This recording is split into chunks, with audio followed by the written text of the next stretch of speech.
ကလေးလေးကသူ့အဖေကိုမေးတယ်ဖေဖေနိုင်ငံရေးဆိုတာဘာလဲအဖေကသဘောကျသွားဟာငါသား9 နှစ်သားကြည်စမ်းဒီအရွယ်နဲ့နိုင်ငံရေးကိုစိတ်ဝင်စားတယ်သားလေးတော်လိုက်တာသားကိုဖေဖေရှင်းပြမယ်တေးသေးချာချာနားထောင်ဟုတ်ကဲ့ပါဖေမင်းတို့ငါတို့နေတဲ့ဟောဒီအိမ်မှာတအိမ်လုံးစားဖို့တောက်ဖို့ပတ်စံဘသူရှာလဲအဖေကြီးရှာတာပေါ့ဟုတ်ပြီနော်ဒါဆိုရင်ဒီအိမ်ရဲ့အရင်းရှင်ကဖေဖေပဲဟုတ်ပြီ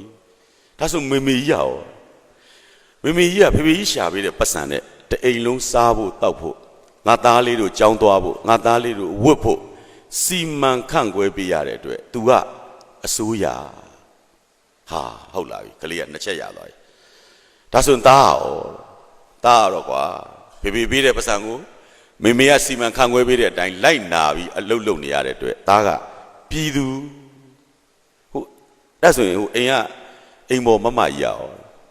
तू ကတော့အလုပ်သမားလူဒန်းစားပေါ့ကွာဒါဆိုရင်ဖေကြီးရတဲ့သားရဲ့ညီလေးလာသားလေးရင်ခွင်ပိုက်သားကလေးညီလေးအဲ့ဒီညီလေးကိုဘာလဲအဲ့ဒါတော့တည်တည်ချာချာမှတ်ထားတို့တိုင်းပြည်ရဲ့အနာဂတ်ကလေးရသဘောကျပြန်သွားညကြတော့အဲ့ဒီကလေးကအဲ့ရာနေနိုးလာသူ့ညီငိုတန်ကြားလို့ထလဲကြည့်လဲကောသူ့ညီလာသားလေးကပကက်ထဲမှာအီးတွေနဲ့လူနေဟာဒုက္ခပဲငါညီလေးကငိုနေတယ်အမေသွားခေါ်မှာပဲဆိုသူအမေအခန်းလဲသွားလဲတော့အမေကိုဘလို့မှနှိုးမရအောင်ခေါ်ခလောနဲ့အောက်ဟောက်ပြီးတော့အိမ်နေအမေကဒုက္ခပဲအဖေပဲရောက်သွားလဲအဖေပြောင်းအောက်ထက်ကအတန်ကြားတော့မှသွားကြည့်လိုက်တော့သူ့အဖေကအိမ်ပေါ်ကောင်မလေးရဲ့ဂရင်မော်ကိုရောက်ကလေးကခေါင်းခါပြီးအပေါ်ပြန်တက်သွားပြီသွားပြန်အိမ်နေလိုက်မနဲ့မိုးလင်းတဲ့ခါကျတော့အဖေနဲ့လည်းတွေ့ရောကလေးကပြောတယ်ဖေဖေသားနိုင်ငံရေးကိုရေးလဲနားလဲသွားပြီဟာအဖေကအံ့အားတွေတင်ဟာမင်းဘလို့နားလဲတာလဲပြောစမ်းပါဦး